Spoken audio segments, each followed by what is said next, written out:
Jesus and worship Jesus as his Lord and Savior.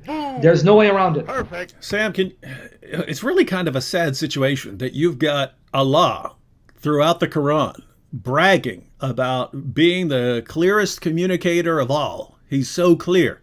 And think about it. I mean, according to Islam, Allah had all of eternity to get his book exactly the way he wanted.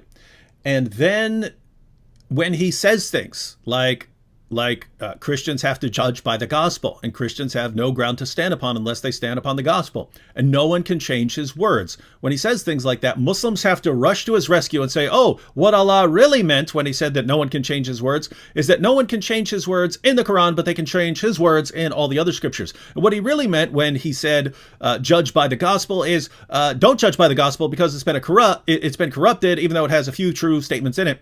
And what he meant when he said you have no ground to stand upon unless you stand upon the gospel and the Torah, what he really meant was don't stand upon those books. They've been corrupted. They've been changed. You can't trust anything. Just go to the Quran. That's really what he meant. They're telling, I mean, how sad is it? Allah is saying, I'm so clear. I'm so clear. You can't even imagine how clear I am. I'm just spitting out all these clear truths. Oh man, they're blowing your mind away. And Muslims come along. Off the top of our heads, we can say much clearer things than our God.